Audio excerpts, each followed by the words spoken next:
And as I start on this part 2, by the way, welcome very much.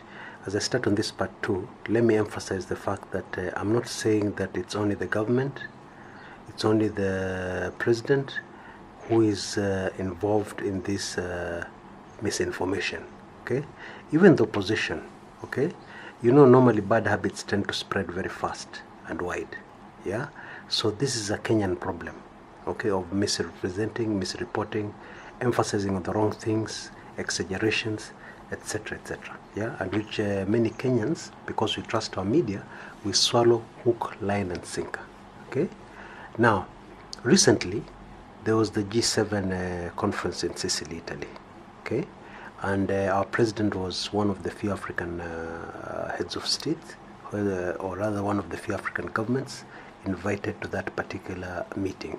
The G7 is a group of 7, the most powerful, rich countries in the world, who meet to discuss and focus on various problems they face in common, and try and get some unity on the way forward.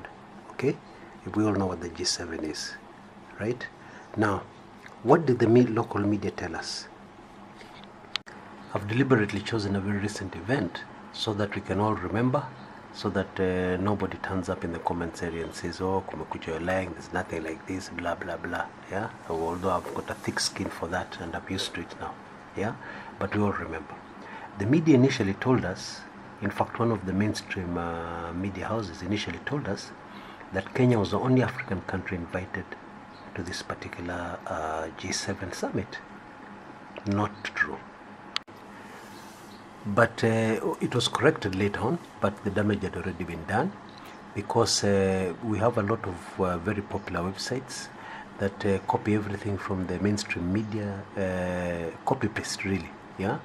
So, and I think the people who did this particular thing knew exactly what was going to happen, yeah, the people who released the initial press release. So the websites picked it up. I think now on the screen you can see how one website put it.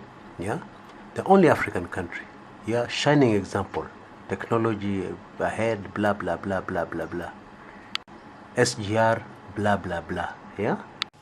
Now since then I've looked at, in fact just before I did this recording, I looked at the different reports on this G7 conference, and I just got dizzy. There were so many different, so many confusing things that were said, and very little of the truth.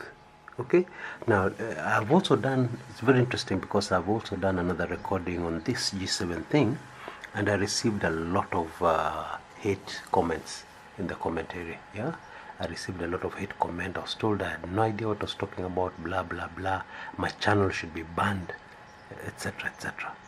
Now let's look at the facts as they should have been presented. The choice of Taormina in Sicily as the venue of this year's summit was highly symbolic, yeah, because of the island's proximity to North Africa, and the main focus was on the migrants and refugees pouring into Europe, yeah, mainly through Sicily, yeah. Since 2015, this is a major problem, the Mediterranean crisis, yeah, or the European crisis as they call it, one of the worst in the history of the human race. People risk their lives. A lot of people die out in the sea, they drown, they get onto boats where it's just standing room only, and a lot of those people make that trip knowing very well that they face a lot of risks, knowing very well that they may not arrive alive, yeah, but they seem to have this resolve of Europe or I die, which is very sad, yeah. So the whole initial idea with the organizers is that they're going to place a lot of emphasis of how these G7 countries can offer more assistance to African countries, how they can commit themselves to eradicating poverty in Africa, so that there's less incentive for these people to want to so desperately get out of the country, get into Europe and migrate into those other countries. Yeah, because they do that because of lack of opportunities here in Africa.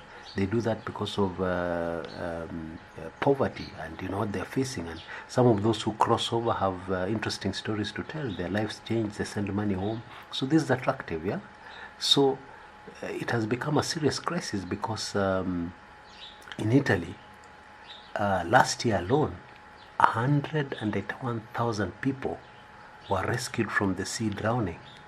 Can you imagine that number? 181,000. Gosh, I don't think we have a stadium. No, I'm sure we don't have a stadium in Kenya that can accommodate that number of people. Yeah, just to give you a picture or illustration of what that figure means. Yeah, so it's a serious problem. Okay. Now, of course, the organizers of the G7, there's another story to this one, because the organizers were not entirely happy, because a lot of their plans were nipped in the bud, you know. Most of these G7 countries were not very interested in sending more money to Africa. And also there's the view that these African leaders, when they receive this money, it does not end up helping or enhancing the standard of life of the citizens. Instead, it goes into their pockets and the pockets of government officials and so on and so forth. Old story, we all know it, yeah? But then probably the most interesting part was that it was reported in the Telegraph, the UK, it's a very authoritative newspaper in the United Kingdom, that Donald Trump, the American president, was so bored with that part of the discussion that he didn't even put, those are translated, because the guy was talking in Italian or whatever, another language, yeah? So he did not put on his earphones for the translation. In fact, at one point, says the Telegraph, he appeared to have fallen asleep. In other words, not interested. Yeah, we all know. I mean, those of us who bother to try and find out or to keep up with Donald Trump, we know what his foreign policy is. We know what his policy on migrants is. It's obvious. Even a new visitor from Mars will be able to tell you that Donald Trump hates all migrants, wants all migrants kept out of the United States. That's obvious. Yeah, that cannot change. So for somebody to imagine, like one of the comments I read in the previous post I did, that it was a very good idea for Uhuru to meet with Trump, because they would discuss issues of bilateral benefit.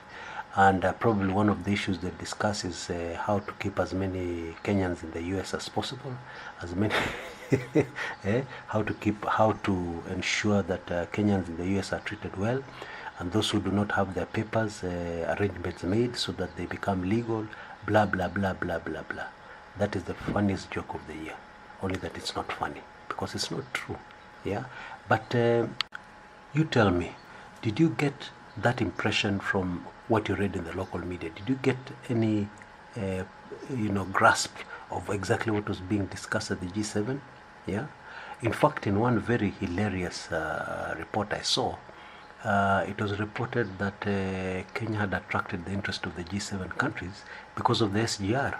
And the G7 countries wanted to invite our president so that they hear about the latest developments on the SGR and what Kenya is planning next, and to put Kenya up there as a shining example, etc., etc., etc. Wow. Now, don't get me wrong here. I've traveled a bit, and I can tell you Kenya is way ahead of a lot of our neighbors. Kenya is way ahead of a lot of African countries. If we were to look in comparison, we would even relax. We're doing fairly well. Okay? So I don't want to pour any cold water on that. However, we can do better. We have many problems, and also the fact that we're where we are is it's a shame if we cannot be able to rise above where we are to something better. However, what I'm talking about here is misrepresentation, and our local media giving us a completely different picture of what was really happening at the G7 and why we were invited. Well, as a matter to put the record straight, it's not only Kenya which was invited. There are other African countries invited, 3 or 4 other African countries. To be precise, Tunisia, Nigeria, Niger, Ethiopia, and then Kenya as well. Those are the countries which are invited. Okay, a lot of these countries were invited because it was seen by the G7 that these countries would take a lead into developing Africa so that Africa is more attractive to Africans so that they don't have to migrate. That is true.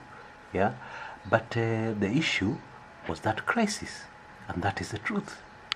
Naturally, a lot of this information that was printed in these newspapers and broadcast over the media came from press releases, from public relations departments that are paid to paint the organizations they represent in good light.